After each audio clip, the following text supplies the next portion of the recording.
My name's Mary, and life took a tough turn when I was just 10. My dad had been sick for a while, but I didn't really understand what was going on until he was gone for good.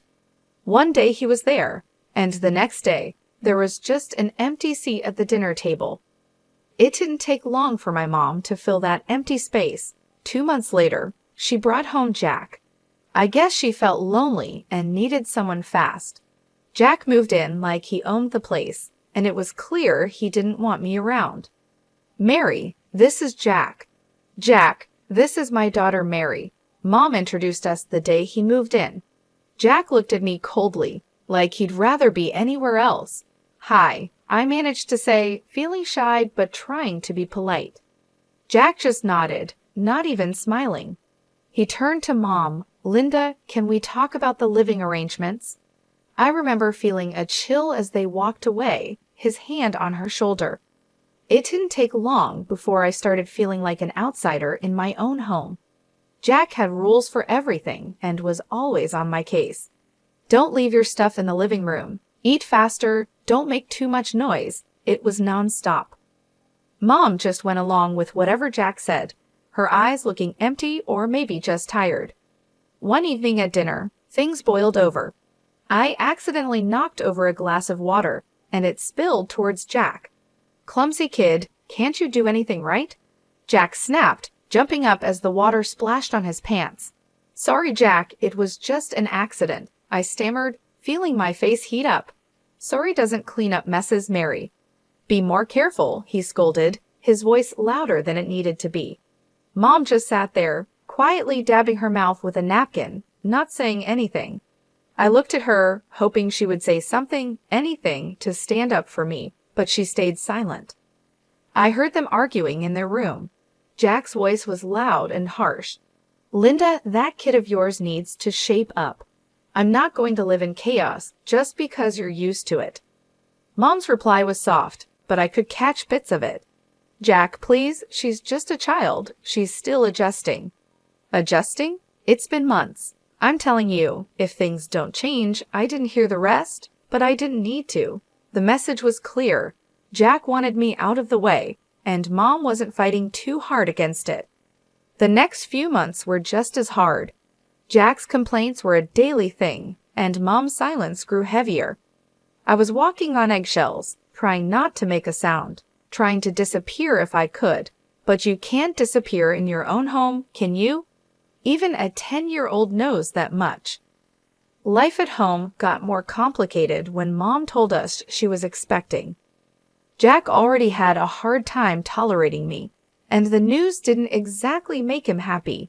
He was silent for a long minute before he spoke, and when he did, his words were cold. Well, that's just great, Linda. Just what we needed, he said, his tone dripping with sarcasm. Mom just smiled, but it was a weak smile. It's a blessing, Jack. You'll see, a fresh start for us. I felt a mix of excitement and dread. A little brother or sister seemed like a dream, someone new to connect with, but with Jack's mood swings, I wasn't so sure. The months flew by, and the baby finally arrived. It was a girl, and they named her Lauren. I was thrilled. She was so tiny, and when I first saw her, all wrapped up in her pink blanket, my heart melted. I thought having Lauren around might make things better, even make Jack soften up a bit. Holding Lauren felt magical. She was so small, her tiny fingers grasping at nothing. Hey there, Lauren, I'm your big sister, Mary. I'm going to take good care of you, I whispered, promising silently to be there for her no matter what.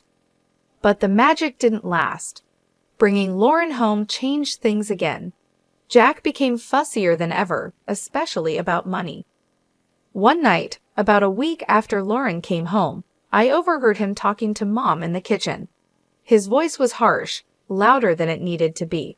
More expenses, Linda. Diapers, formula, who knows what else. And what about Mary? She's not even mine, and I'm paying for her too.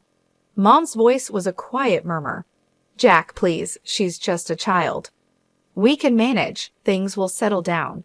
It's not just about managing Linda, it's about priorities. We need to think about our family now, our real family. I knew what that meant. I wasn't real family. The sting of those words hit me hard.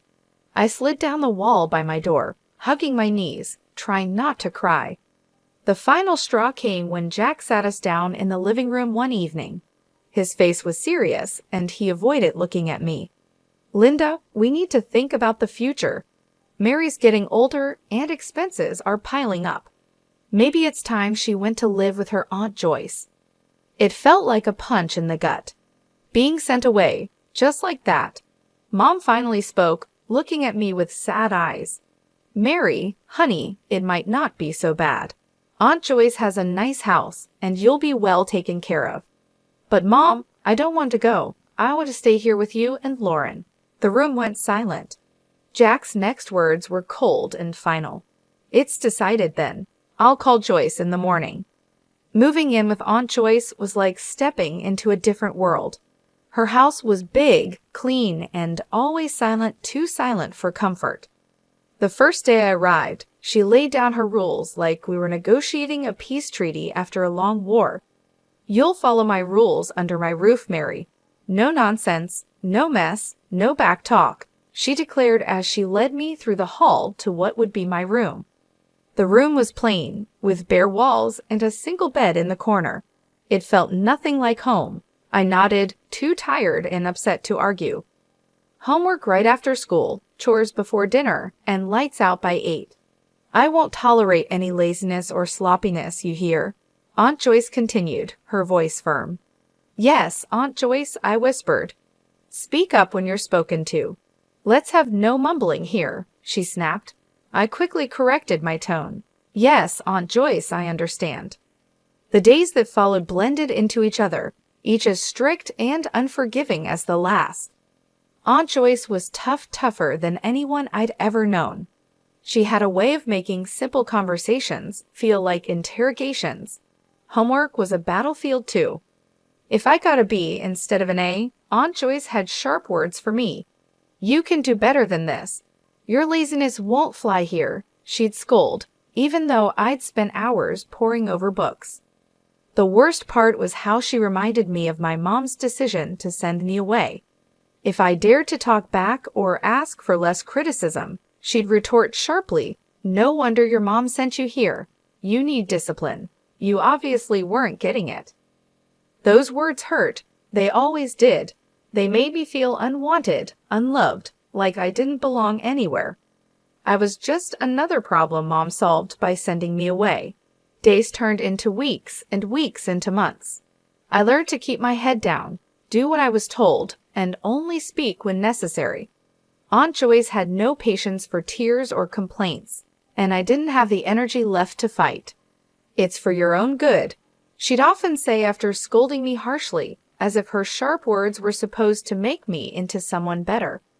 I wasn't sure who that better person was supposed to be. All I knew was that I was getting really good at being alone, at being quiet, and at not being a problem. Because in Aunt Joyce's house, not being a problem was the best thing you could be. Living with Aunt Joyce was suffocating, and I found myself missing my mom more each day, even though I knew she had let me go without much of a fight. One afternoon, the feeling of missing her got too strong to ignore. Aunt Joyce was out, probably at her bridge club, and I knew I had at least a couple of hours before she'd be back.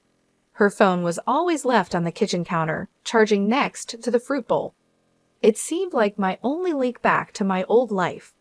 I hesitated for a minute before I picked it up. Dialing my mom's number was like muscle memory. I hadn't forgotten it, and maybe I never would. My heart raced as I heard the phone ring once, twice, then I heard her voice. "Hello? Mom, it's me, Mary." There was a pause, a breath, maybe. Then, "Mary, why are you calling?" I swallowed hard, my throat tight. "I just wanted to hear your voice." Another pause, longer this time. Then she spoke, cold and hard. "You shouldn't have called." "But Mom." "Mary, listen to me. You need to stop this. I can't have you calling me." "But why? I miss you, Mom. I miss home. When can I come back?" Her voice was flat, emotionless, like she was discussing the weather. "You can't. That's done. Don't call here anymore." I couldn't believe what I was hearing. Mom, please. Just don't, Mary. There's nothing here for you. Goodbye. She hung up and the line went dead. The silence in the kitchen was overwhelming. I felt my hand shake as I put the phone back on the charger. The finality in her voice broke something in me. She didn't want me. She really didn't want me anymore. Tears blurred my vision as I stumbled to my room. I closed the door softly, not wanting to make any noise that might hint at my rebellion. I sat on the floor, my back against my bed, and let myself cry. The room felt smaller than ever, like a box slowly closing in on me. I heard the front door open and close, and Aunt Joyce's voice called out, "Mary, you better have finished your chores." "Yes, Aunt Joyce," I called back, quickly wiping my eyes with the back of my hand. I didn't want her to see any signs of weakness. Weakness wasn't allowed here. I went to the kitchen to help with dinner, acting like nothing had happened, but inside, I felt different, emptier, more alone. Mom's final words kept playing over and over in my head. That night, Aunt Joyce found the call log on her phone. Her face twisted into a scowl as she stormed into my room, her voice a harsh whisper that cut through the quiet. "So you took my phone to call your mother. Thought you'd go behind my back." I froze, feeling the blood drain from my face. I just wanted to hear her voice. Aunt Joyce laughed, a harsh, grating sound. "And what did that get you, huh? She doesn't want you, Mary. Even you can't deny it now." Her words were like ice, and I felt them chill me to the bone. She grabbed my arm, her grip tight and painful. "No more phone. No more pity parties. You're here because she doesn't want you. Remember that." The punishment was severe, more chores, stricter rules, and the cold shoulder from Aunt Joyce, who made sure I felt just how unwanted I was every day after that. Aunt Joyce's house had become a prison, each day dragging on heavier than the last. It was clear I was nothing but a burden to her, a nuisance she put up with only because she had to. But even that thin thread of obligation snapped one chilly morning, a year into my stay. "You're packing your bags today, Mary," Aunt Joyce announced over breakfast, her voice stern and final. I stared at her, my spoon halfway in my mouth. "What? Why?" "Your mother stopped sending money." "No money, no reason to keep you here," she replied bluntly, sipping her coffee as if we were discussing something as trivial as the weather. I felt a cold dread settle in my stomach. "So what happens to me now?" She shrugged, a cold, dismissive gesture. "Not my problem. You can go live with your grandmother. If she won't take you, then it's the orphanage." The thought of going to an orphanage terrified me, but the mention of Grandma sparked a tiny flicker of hope. I hadn't seen her since I was little, barely remembered her, but surely she wouldn't turn me away. Packing my bags felt surreal, like it was happening to someone else. I was packing up my life at Aunt Joyce's, each item a reminder of the year I'd lost. Aunt Joyce drove me to Grandma's house, and the car ride was silent except for the hum of the engine. When we arrived, the house was smaller and cozier than Aunt Joyce's big, imposing place. Grandma was waiting at the door, her expression unreadable. "This is Mary, your granddaughter," Aunt Joyce said, not bothering with any pleasantries. "I can't keep her anymore. Linda stopped paying." Grandma looked me over, her eyes sharp but not unkind. "I see. Come in, Mary." Aunt Joyce didn't stay long. With a brief nod, she left, her duty to me discarded as easily as she had gotten rid of me. Inside, Grandma's house was warm and filled with the scent of cinnamon and something sweet baking. It felt welcoming, a stark contrast to Aunt Joyce's cold, sterile environment. "You'll be staying in the guest room. I suppose we'll need to sort out some more permanent arrangements," Grandma said as she led me down the hall. The guest room was small, with a window overlooking the garden. It felt safe, a feeling I hadn't associated with a place in a long time. "Thank you, Grandma," I said quietly, still unsure of my welcome. She nodded. "We're family, Mary. You belong here more than anywhere else." Over the next few weeks, I adjusted to life with Grandma. It was different. She was strict, but there was a kindness to her rules, a gentleness in her reprimands. "You need to do your chores, Mary. Everyone contributes here," she would remind me, but her tone was patient, not harsh. "Yes, Grandma," I would respond, grateful for her fair approach. Living with Grandma, I began to heal. I found comfort in the quiet routine of our days, the peaceful nights, and the steady rhythm of life that was so different from the chaos with Aunt Joyce. The months passed, and on my 19th birthday, Grandma made a decision that would change everything. Over breakfast, she slid an envelope across the table to me. "Take a look at this, Mary," she said, her voice carrying a mix of seriousness and warmth. I opened the envelope and pulled out some official-looking papers. "What's this?" "It's adoption papers, Mary. I want to adopt you. Make things official so no one can ever make you feel unwanted again," she explained, watching me closely for my reaction. I felt a lump in my throat. "Really, Grandma? You mean it?" "Yes, I do. You're not just staying here, Mary. You're my family, and it's time we made that clear to everyone else, too." 2 weeks later, it was done. We went to court, and I officially became Mary Bennett, with a new sense of belonging that I had longed for since Mom sent me away. With Grandma's support, I finally felt like I was home.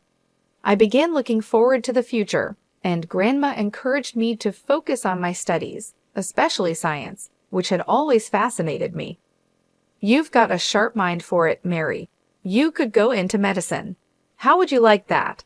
she suggested one day as we were going over some of my school projects. "I'd love that, Grandma. I want to help people," I replied, the idea starting to take root. "Then it's settled. We'll get you into a good college program. I'll support you every step of the way," she declared with determination. True to her word, Grandma was there for me throughout my high school years. She tutored me in math and science, using her old school methods that were strict but effective. "You need to understand the basics, Mary. You can't skip the foundation," she'd insist whenever I struggled with complex problems. I graduated with top marks, thanks to her unwavering support. Grandma then helped me navigate the daunting college application process. When I got accepted into a medical college with a partial scholarship, she was as proud as if she'd received the acceptance herself. "We'll manage the finances. Don't you worry about that," Grandma said when I fretted over the costs. "You focus on your studies and become the best doctor you can be." Medical school was tough but fulfilling. I was drawn to oncology, the branch of medicine that deals with cancer. It was hard, both emotionally and intellectually, but it felt right like I was exactly where I needed to be. I completed my degree, then my internship, and finally my residency, each step a milestone that Grandma celebrated. "You're making a real difference, Mary. I'm so proud of you," she'd say, her eyes shining with pride. By the time I turned 35, I was fully established in my career as an oncologist. My life was busy but fulfilling, filled with long hours at the hospital and the satisfaction of knowing I was making a difference. Through it all, Grandma was my anchor, always there to listen and offer advice on tough days. But life, as it often does, threw another curveball my way. Grandma's health, which had been declining, took a sudden turn for the worse. It was swift and unexpected, the kind of decline that leaves you scrambling to catch your breath. I remember coming home one evening, tired after a particularly tough day at the hospital. Grandma was sitting in her favorite armchair, looking out the window. Her voice was weaker when she called me over. "Mary, come sit with me for a bit," she said, patting the chair next to her. I sat down and took her hand in mine. It felt fragile, like it could break with too much pressure. "I'm not going to beat around the bush," she started, her tone serious. "The doctors say there's not much time left. We need to talk about practical things." A lump formed in my throat, and my eyes filled with tears. "Grandma, please."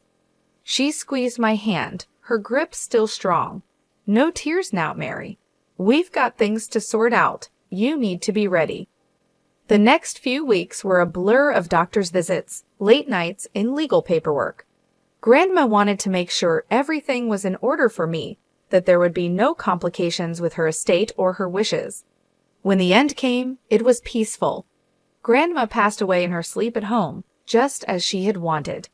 The emptiness left by her passing was overwhelming, and the silence in the house felt too heavy to bear at times. Planning the funeral was hard. I went through her address book, calling relatives and friends. The responses were polite, some even warm, but it became clear that not many would make the effort to come. My heart ached, not just for the loss of Grandma, but for the loneliness of this farewell. The funeral day was quiet, the chapel more empty than full.